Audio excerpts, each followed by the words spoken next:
Good afternoon, everybody. I am Pamela Lord. I am the president of CRM here at Zeta. I wanted to introduce CJ and Emily. I'm going to let them introduce themselves. We've got a short panel here that I think you'll enjoy. So CJ, take it away. Hi guys, CJ from 511, the digital marketing manager. I'm in charge of acquisition and retention across all channels, paid and earned. Hi, I'm Emily Collins. I'm a VP Research Director for Forrester, and I lead our B2C marketing research practice. Great. So today we're going to explore how 511's unified CRM and media with Zeta delivers measurable growth and what this means for marketers everywhere. I'm going to start with Emily. Emily, you found that nearly 70% of email budgets are increasing. Why is email still a resilient channel, and where should that new investment be directed? Sure. So email's been around for a really long time, and it is still pretty unmatched in terms of reach and ROI. So it's relatively low cost as far as marketing channels go. Typically, the email is reaching an individual person, and the consumers still really love their email inboxes, right? So they're checking email multiple times a day. I think something like 40% of over half of consumers are signed up for more than 5 lists. You see that email is often information that consumers want, right? Sometimes it gets a bad rap when you've got, retailers emailing you every single day with a new offer, but email has really evolved into a more interactive channel. So you're not just getting promotional messages, but you might be getting transaction alerts or information that you really want, like when is my new thing that I purchased shipping? So you really have a lot of valuable information that can be sent to consumers, and I think that as email evolves, especially with things like AI integrations and AMP-based emails, you get a lot more of that two-way interaction as well. So, retailers can potentially have you update your order and connect to an AI agent so that you can actually change your order. Some airlines are now allowing consumers to pick their meals via email. You may have seen it in your own inboxes where you the content in the email changes as your order progresses. So there's a lot more that companies can do to kind of make that channel more dynamic and more interactive. Great. And so CJ, how is 511 thinking about email as part of their broader multi-channel strategy? And where are you investing next to really keep your customer engagement strong? Yeah, it's funny. So with email, by any sort of channel level reporting that you look at, whether it's multi-touch attribution, assisted attribution, or last touch, it's one of your most productive channels. It's got the highest ROI, like we were talking about. It's a place where customers want to be met. So in terms of investment for 511, we've already invested in technology to sort of meet those customers where they want to be met with the content that they want to see. And so for us, that investment piece is actually going to be in content. We've got the ability now with Zeta data to layer in that data-rich layer to our segments and really reach that person with the content they want. And so when you get to a level of sending to 20 different segments and 100 different emails a month, your roadblock is actually content. So we're investing heavily in content to enable that technology that we've already invested in. Great. So Emily, marketers say they want to consolidate vendors, but most are still running multiple point solutions. What's the real driver here? Is it cost savings? Is it control? Is it strategy? Or is it something else? Well, we're sort of in this world of uncertainty, and marketers and businesses are trying to reduce redundancy, lower costs, and oftentimes consolidating technology is sort of like the main driver of that.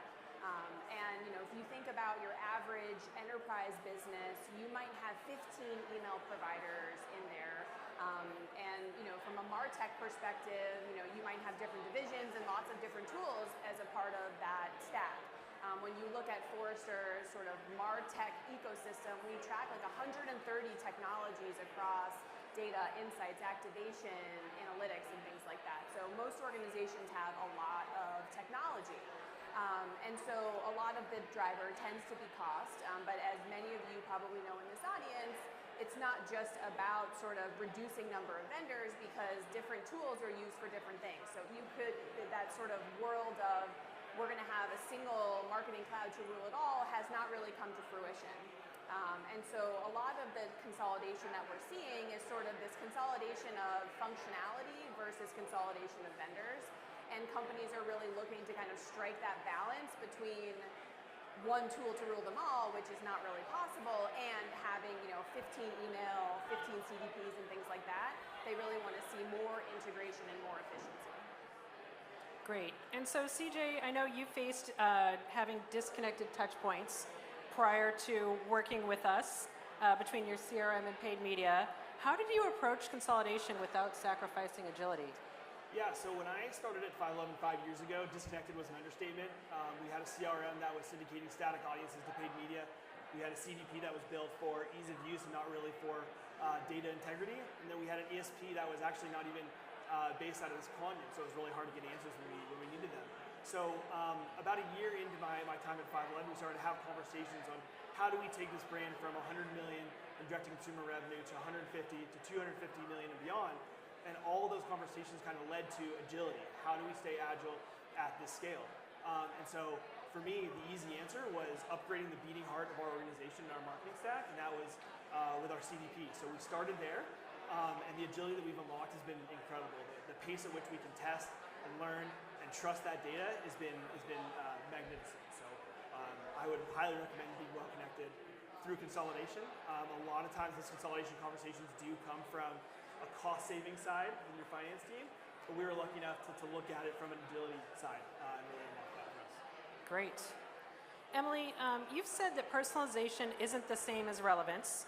How should marketers evolve their programs so they're focused on true relevance? Sure. So there's kind of a disconnect in personalization between marketers and consumers, right? Marketers tend to be really bullish about personalization. Like if I can personalize everything, everything will be better. And that's not necessarily true. When you look at Forrester's consumer data, consumers are actually kind of meh about personalization. So on the one hand, personalized, truly personalized interactions might drive the behaviors you desire, but about only 30% of consumers say that they want personalized interactions.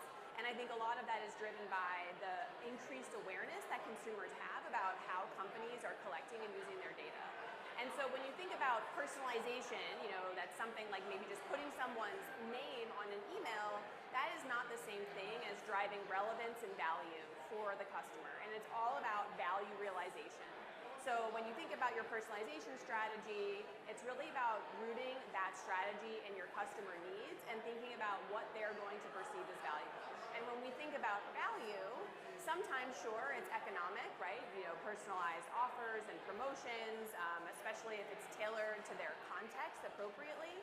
But there's also different kinds of value. There's functional value, so if you're a financial services firm, maybe emphasizing functional value and recommendations based on that person's financial situation. There's experiential value, which is enhancing the experience that the customer has, and then there's also symbolic value. So things like making someone, recognizing their status, or making them feel a part of the community or the brand. So really rooting that personalization approach in value and realizing that it's not just about what you can technically do, it's about what you can do that really meets the customer need and is rooted in that mutual exchange of value. Great. CJ, how did Zeta help 511 move from basic personalization to truly relevant behavior-based messaging across all channels? Yeah, so at 511, we define personalization as content plus timing. The content piece was really hard for us. We've been around for about 20 years, but really had a consumer-facing brand for the last 10. And over that time, people have assigned use cases for our products that we never even designed for. Our best-selling pant, if you bought that pant, you might be doing HVAC repair in some industrial setting, or you may be climbing Everest, or even docking with the International Space Station on a Dragon capsule. And those last two things are absolutely true. You can look them up. Our strike pant's been there. But when you're looking at purchase history in a CDP without any extra information, you're not sure what that customer actually wants to see, what's going to resonate with them. Did they buy for professional? Did they buy for their weekend hiking trip? So with the Zeta Data Cloud, we've been able to layer in that extra piece of data to know exactly when we're reaching these customers who buy our pants, what they're interested in, to keep super relevant.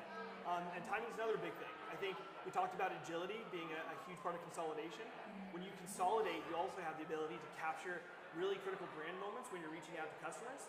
And I love to talk about this one activation that we have that's super simple. It's a thank you message. It's a video that's personalized towards what somebody bought, but it's triggered to be in somebody's news feed on the paid media side 24 hours after they receive their shipping confirmation. That thank you doesn't have any CTA. It's not asking to buy now. It's a thank you. It's a brand moment for us to say, hey, hope you enjoy your product. Here's what you can expect from us. And that view through engagement has a 10x ROAS all year round. So we've run that. It's been super successful, and you can't do that without sort of having that timing aspect to personalization as well. I really like that because the context is so important, and personalization can happen at lots of different depths. I think if you think about personalization isn't like a maturity curve, it's a spectrum. It's not always driving towards that one-to-one. Sometimes a segmented communication or that is just as valuable to the customer, and that also can be less expensive than always going one-to-one. Yeah, and we've been talking about one-to-one for years. At 511, we're like much more 50-50, but that 50-50 is very important. We're half professional, half consumers, adventure consumers. And if you're reaching that adventure consumer with a work email, you've basically lost them. So it can be just as important as one-to-one. That's great. Emily, as you look across the MarTech and ESP landscape, what traits distinguish vendors that endure and add value for CMOs? So the first one would be around MarTech providers that recognize that they are part of an ecosystem, right? We just talked about consolidation. And so typically they need to be aware that and interoperable with all of the other tools that an organization is using to create customer understanding and activate against that. So first, providers that are aware that they operate in an ecosystem and are really investing in integration and interoperability. The second one would be future flexibility. So when you think about flexibility, it's both interacting with existing tools, but also, now a new buying criteria is how will your tool withstand all of these new AI capabilities that are coming into the market? What we think is daily, right? We're past Gen AI. We're now onto agentic. That isn't going to be real for 5 years practically, but we need to be preparing now. And so, thinking about providers that are building into that future flexibility, that are investing in R&D, and not to mention that internally you also have to have the architecture internally to be able to handle that. But CMOs really want a tool that is going to not just deliver value now, but also into the future. We don't have time to rip and replace every tool anytime there's a new functionality added. So really thinking about someone that can weather all of the new developments with you. Great. So CJ, this is a little self-serving, so I apologize in advance. What made Zeta stand out when you were evaluating partners, and how has that choice paid off? Yeah, so when we started the RFP process for a new CDP 4 years ago, what we were really looking for was a very, very capable CDP, and we found that in Zeta. What we were surprised to learn is that they had these extra elements with their ESP and then with their Zeta Data Cloud that we could add in to make this thing that works so well that much better for us, and that was exactly what we needed. And in terms of like has it paid off, I mean, the 9% growth is fantastic year over year, but the thing I'm most proud about is that growth is coming from new customers and existing customers and AOV. So all the key KPIs that we're looking at in terms of how our growth is growing are phenomenal. And as a marketer, that's amazing to see. It means we're reaching the right customer at the right time. So it's paid off huge for us. So Great. In the same way that you're looking for value realization for your customers, you're looking for value realization from your investors. It's all about value. Yeah. So this is directed to both of you. I'll start with Emily first. Marketers are overwhelmed by options. What's the one takeaway that you'd give CRM and email leaders heading into 2026? Okay. So number one, and I think you're actually going to talk about this, is the customer outcomes, right? Rooting all your decision into customer outcomes. There's a lot of uncertainty. Things are changing really quickly, but keeping the customer front and center. But part of that also has to do with how you manage your MarTech stack and thinking about marketing technology as a product, not a project. And a product requires professional management. It's not just about acquiring tools. It's about really investing in the capabilities that you need across data, people, process, and technology. So really thinking about managing your MarTech ecosystem. It's not a stack you're trying to perfect. It's an evolving ecosystem with professional product management principles in mind. That's my technical answer. Same question, CJ. Yeah. I would say this is going to be a little bit more like on the operations side and the more short-term strategy side, but I think everybody listening here struggles with this every day. The question of how much do we reach out to our consumers? How much is too much? When you send that extra email, you see that extra revenue. It's really enticing to just keep doing that. You're afraid of turning off your customers, right? You don't want to bombard them with messages over and over again and lose that customer you work so hard to gain. But what we've seen at 511 is if you increase relevancy to a certain level, you actually won't see those customers turn away. So you can email more, you can reach them with more impressions as long as that relevancy is there. So I would highly suggest unlocking that within. Great. Well, thank you both for these valuable insights. I really appreciate your time today, and I appreciate all of you joining us. Thank you very much. Thanks, everyone.